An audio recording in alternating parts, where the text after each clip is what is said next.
And I think Corey offers a very powerful critique of the theology of money um, that is currently dominating our lives on every level, on the material and social and spiritual and consciousness levels. Um, Money has become uh, the the engine of creativity in our society, in our civilization, and it is extremely creative. No one will deny that.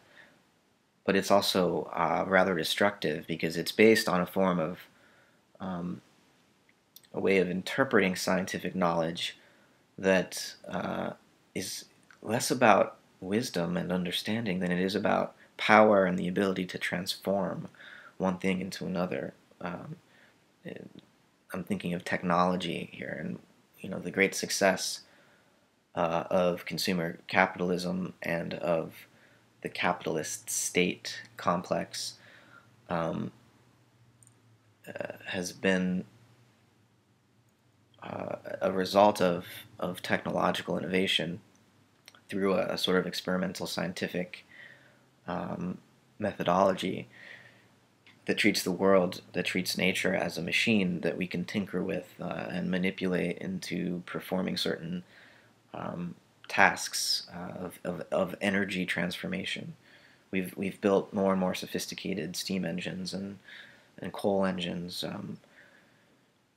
that change one thing into another. But the problem is we've this sort of scientific materialism and that form of knowledge and participation in nature that led to the Industrial Revolution and then the electronic information revolution earlier in the 20th century. Uh, it it lacks an understanding of for example, the biosphere, right? It's not entirely wrong, I would say, to think of Gaia as a sort of planetary cybernetic system of control and communication, uh, command, control, communication. There's another one, I think, but you could model, as our science likes to do, Gaia in such a way, and even James Lovelock, the inventor of Gaia theory, did so when he created the computer program called Daisy World. But I think there's another dimension to Gaia too, that can't be explained in terms of complexity, the paradigm of complexity, which is also a paradigm of computer science. There is a sacred dimension to Gaia, or to the cosmos, to the universe. And I think what I would want to do to counter the theology of money is similar to what Corey would want to do, which is to turn again to the cosmos, to our uh, surrounding ecosystem of living beings, and to learn to find the cycle of life, death, and resurrection, characterizing the 4 billion year history of our biosphere, to find a way to live meaningfully in that context. And certainly it's possible because we did it for hundreds of thousands of years as early Homo sapiens, and before that as other members of our genus, Homo erectus and Neanderthalis. We were making meaning of the cosmos in a way that connected us directly to one another as members of a society and to the heavens and the earth. We told stories that were both true and meaningful.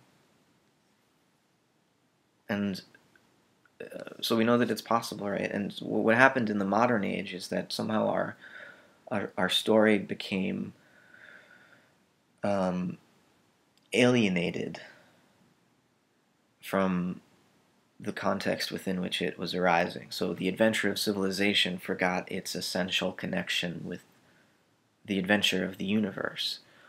So part of our challenge is to, in a scientific way, certainly, in terms of an evolutionary cosmology, we want to tell the story of civilization as the story of the universe. This is something that I think people like Brian Swim and Thomas Berry in their book called A Universe Story are doing in a really powerful way.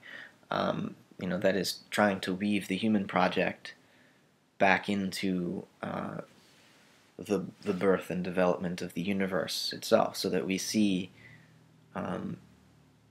human consciousness as a way that the cosmos has come to enjoy itself, and that the sheer fact of being, the mere givenness of existence, is already enough to tell us that this universe is a celebration.